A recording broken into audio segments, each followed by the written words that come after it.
할렐루야. 귀모닝 31회차 믿지 않는 유대 지도자들이라는 제목으로 여러분과 함께 말씀 나누길 원합니다. 오늘 하나님께서 우리에게 주시는 본문의 말씀은 요한복음 7장 45절에서 53절의 말씀입니다. 요한복음 7장 45절에서 53절의 말씀입니다.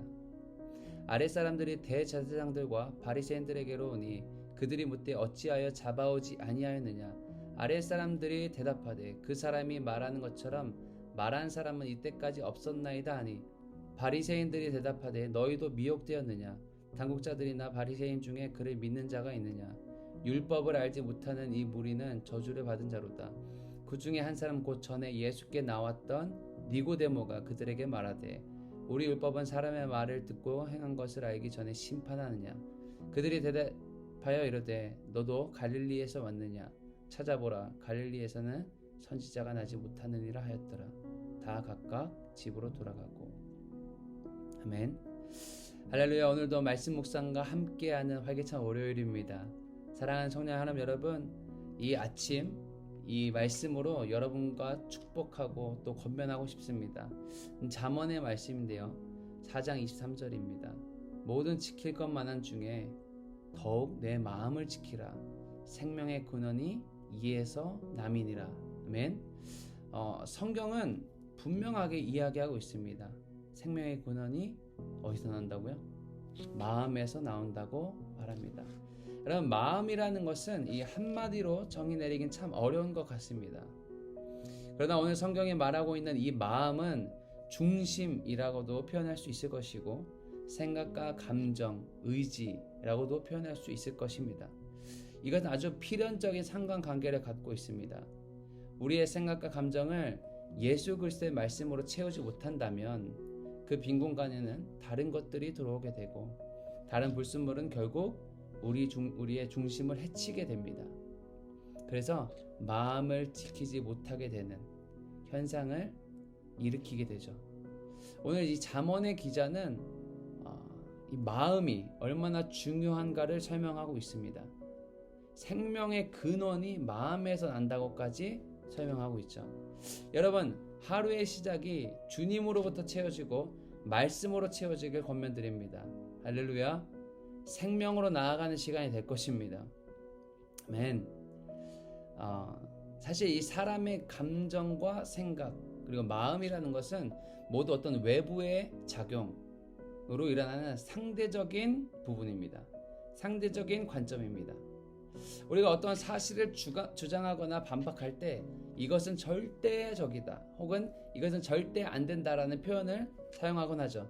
예를 들면 이제 밤에 야식을 먹으면 절대 안 된다라고 말합니다. 사실 여기서 사용하는 절대도 상황에 따라 또 내 기분, 내 생각에 따라 바뀌곤 합니다. 정말 좋아하는 사람들과 늦은 밤까지 이야기 나누고 절대 야식을 먹지 않겠다던 마음이 상대적으로 변하면서 먹는 모습. 할렐루야. 마치 저와 여러분의 모습입니다. 그리고 아침에 후회하죠. 특별히 이 시대는 수없이 많은 이론과 가치관, 사상의 발전으로 인하여서 절대의 개념이 상실되어져 가는 시대 속에 우리는 살고 있습니다. 그래서 이 절대라는 표현과 생각을 가지고 있거나 절대 혹은 반드시라는 표현을 사용하면 이런 사람들을 향해 세상은 이렇게 말합니다. 우리도 그렇게 말합니다. 꼰대다. 여러분, 그런 사람들 향해 이렇게도 말합니다. 세상에 절대가 어딨어. 절대가 아주 꼰대력 폭발하네. 뭐야 저 사람 완전 비호감이네. 이렇게 말하곤 하죠.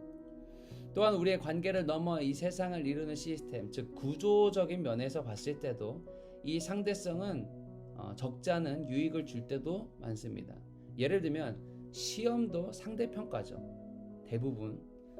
그리고 남들과 비교해서 내 행복의 정도를 측정한다거나 스포츠 경기에서도 다른 팀과의 결과를 비교하여 더 좋은 것들을 얻어낼 때 우리는 행복감을 느낄 때도 있고 박탈감을 느낄 때도 있습니다. 이처럼 인간 사회를 이루고 있는 정신세계 그리고 사회적 구조 역시 상당 부분 이 상대성을 주로 이루고 있다는 것입니다. 그래서 말씀을 전하고 가르치는 전도사의 입장으로서 여러분, 이 절대라는 표현을 사용하는 순간 바로 꼰대가 되기 십상입니다. 여러분, 제가 꼰대라고 생각 안 하는데 저는 그렇게 생각합니다. 여러분이 보실 때 저는 꼰대일까요? 이 절대성이 회복돼야 되는 그런 시대 속에 우리 살고 있습니다. 이 지금까지 말씀드렸던 이 절대에 대한 부분이 반드시 지켜져야 하고 반드시 강조돼야 하는 부분이 이 세상에 하나만 말할 수 있다, 하나만 지킬 수 있다면 저는 말씀이라고 믿습니다. 좀 더 쉽게는 성경이라고 말할 수 있을 것 같습니다. 그것은 절대 변하지 않고 가장 완전하고 가장 신실한 것입니다. 여러분, 왜죠? 그것은 하나님의 말씀이기 때문입니다. 그것은 하나님의 마음이기 때문입니다. 결국 이 절대성이 회복되지 않으면 말씀조차 상대적으로 읽어버리는 상황이 도래한다는 것입니다. 오늘 본문의 대제사장들과 바리새인들이 우리에게 보여주는 모습은 이와 같습니다. 절대자이신 하나님을 섬기고 있지만 결국 상대적으로 말씀을 보고 상대적으로 하나님을 섬기고 있다는 것이죠. 더 쉽게 얘기하면 말씀에 계시된 것을 또한 율법을 절대적으로 신뢰하고 따르는 것이 아니라 내 해석이 우선시되고 내 관점이 들어가 버려서 모두 자신의 해석대로 생각하게 되고 심지어 예수님을 실제로 보고 있는데도 따르지 못하고 믿지 못하고 섬기지 못하는 모습을 보여준다는 것입니다.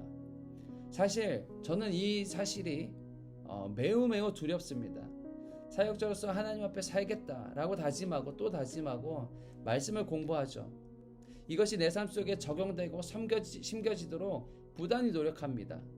하지만 오늘 대제사장과 바리새인처럼 언제 마음이 굳어질지 모르는 것이 인간의 마음입니다. 이것은 저뿐만 아니라 주님 앞에 선 크리스찬, 그리스도인이라면 늘 경계해야 될 부분일 것입니다. 이 마음이 굳어진 이들은 예수를 죽이기 위해 성전에 경비대를 시켜 데려오게 합니다. 여러분, 그러나 놀라운 반전이 있죠. 46절 보시면 이 절대적 말씀을 들은 경비대는 이렇게 말합니다. 그 사람이 말한 것처럼 말한 사람은 이때까지 없나이다 라고 말하죠. 이는 예수님의 말씀을 들었는데 놀라운 경험을 한 것으로 보여집니다. 하나님의 말씀이 선포되는 것을 지속적으로 듣고 지속적으로 본 이들, 이들은 말씀으로 자신들이 체험받을 뿐만 아니라 하나님의 말씀이 예수 그리스도의 선포를 통하여 놀랍게 역사하는 것을 보고 느꼈다는 것입니다. 할렐루야.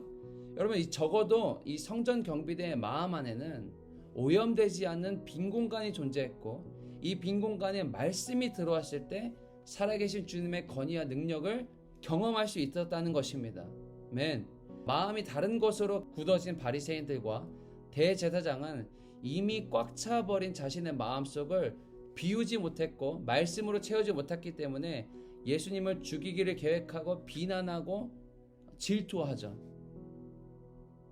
47절에서 49절을 보면 저는 여기서 아주 큰 한숨을 내쉬었습니다. 영국의 옥스퍼드 대학교 이 시대를 대표하는 아주 유명하고 영향력 있는 무신론자 교수인 리차드 도키스가 집필한 여러분 이기적 유전자라는 책을 반드시 꼭 보시길 바랍니다.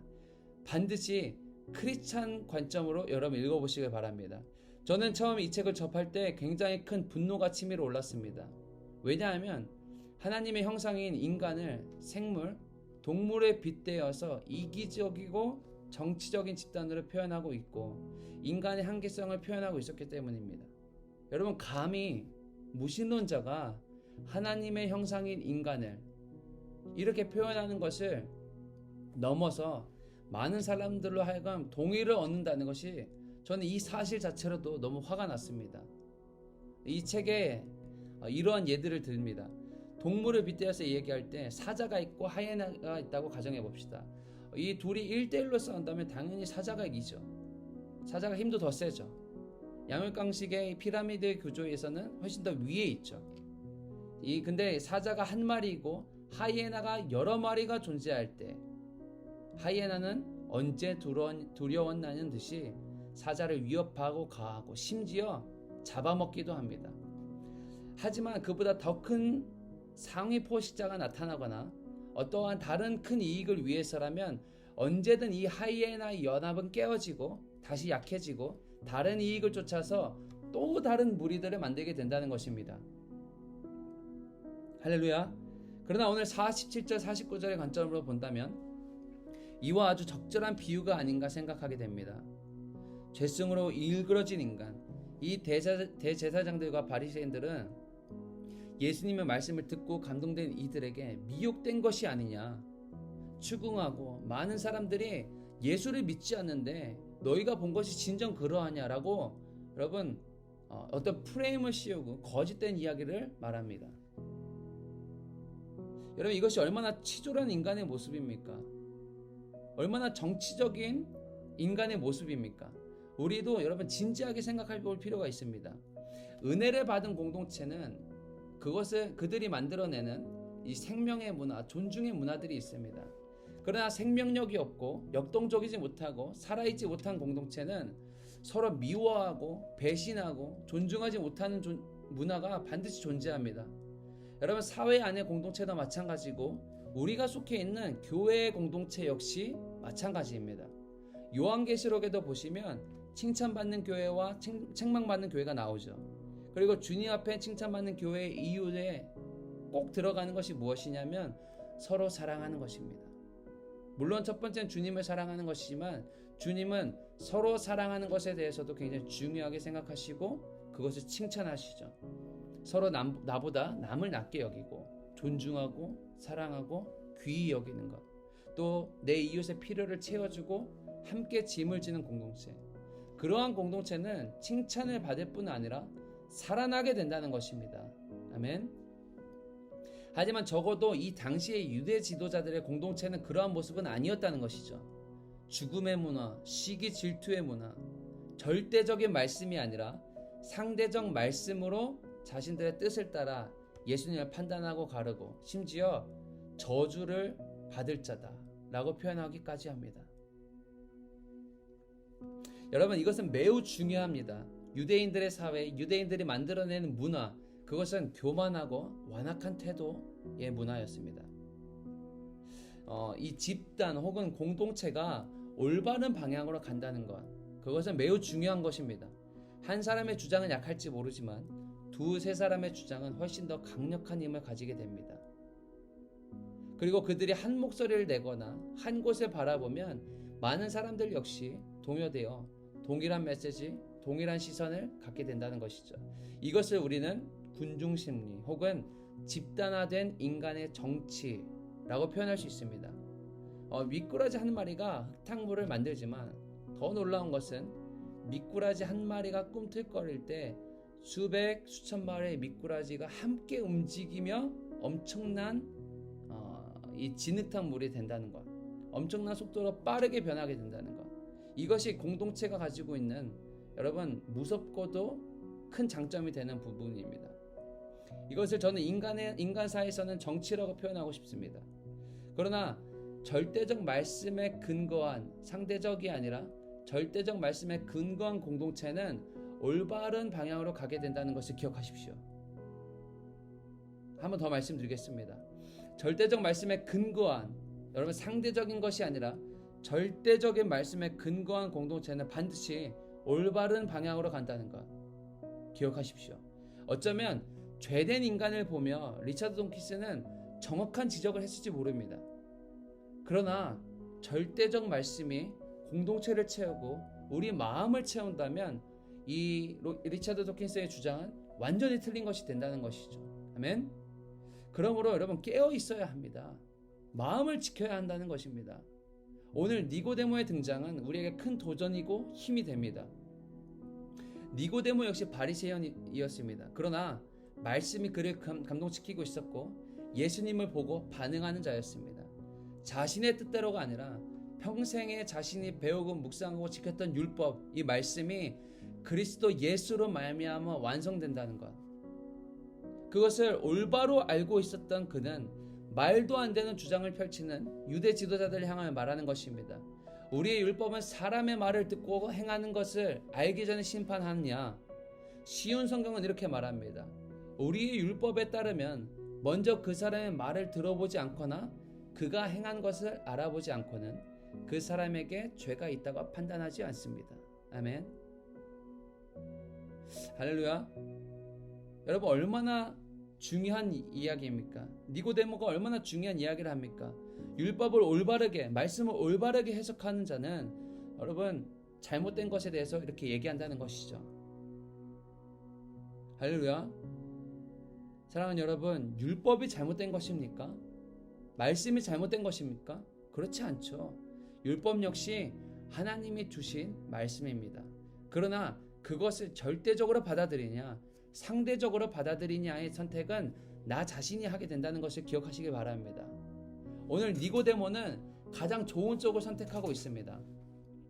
오직 말씀이 우리의 기준이 되고 말씀으로 말미암아 선택하고 말씀으로만 올바른 결정이 될 수 있다는 것. 하나님이 살아계시죠. 그렇기 때문에 성경은 무어하고 하나님의 힘을 믿기에 흔들리지 않는다는 것. 우리는 쉽사리 이 군중 심리와 집단화되고 잘못된 정치를 하는 여론에 움직이게 됩니다.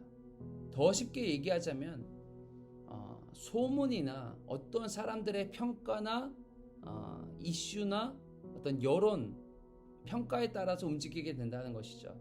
그리고 그것이 알게 모르게 우리의 생각을 지배하게 되고 마음을 병들게 한다는 것을 기억하시기 바랍니다.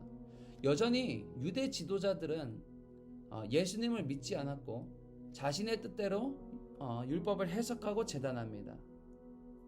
사랑하는 여러분, 아무리 세상이 집단화되어서 말씀은 틀렸다라고 주장하고 호모데우스, 인간이 신이라고 주장하고 너의 감정, 너의 생각이 제일 중요하다고 이야기하고 있는 이 시대 속에서 살고 있는 우리는 억눌리고 피해볼 것 같은 상황에 놓여질 수밖에 없습니다. 그리고 흔들리고 잘못된 판단을 할 수도 있습니다. 그러나 명심하십시오. 오직 말씀이 우리 안에 살아 역사하시고 그것이 참 정경이고 기준이 될 때는 여러분 우리는 절대 흔들리지 않는다는 것입니다. 아멘. 보기는 보아도 듣긴 들어도 잘못된 방향으로 나아가는 결정적인 이유는 무엇입니까? 오늘 믿지 않는 이 유대 지도자들의 가장 큰 문제점은 무엇입니까? 저는 이렇게 생각합니다. 이 절대성이 사라져버렸기 때문입니다. 이 절대성이 사라져버렸기 때문입니다. 16세기 종교개혁가 마틴 루터가 이렇게 말했습니다. 솔라 스크립트라. 이는 오직 말씀이라고 표현합니다. 마틴 루터의 시대에도 이 말씀이 여러분 상대적으로 변했죠. 종교개혁이 왜 일어났습니까, 여러분? 모든 것이 잘못된 가르침이었고 주님의 가르침은 멀어졌기 때문에 반대로 가게 되었고 성직자의 타락과 죄를 용인하고 성직자의 잘못된 권위 사상으로 인하여 면죄부를 판매하게 되는 주님의 권위에 도전하게 되는 성경과는 멀어져 버린 기독교의 모습을 가졌기 때문에 마틴 루터가 종교개혁을 일으킨 것이죠. 사랑하는 여러분, 도대체 왜 이렇게 되는 것입니까? 무엇이 문제입니까? 다시 한번 우리가 고민해 보길 원합니다. 저는 이렇게 다시 한번 여러분들 말씀 나누고 싶습니다. 절대가 사라져버렸기 때문입니다. 절대성이 사라져버렸기 때문입니다. 구약에도 신약에도 1세기에도 16세기에도 그리고 오늘날 우리가 살고 있는 이 21세기에도 우리는 반드시 오직 말씀으로 솔라 스크립투라의 절대성이 회복되어 내 삶을 인도하시는 주님의 말씀으로 가득 채워질 수 있기를 축복합니다. 할렐루야.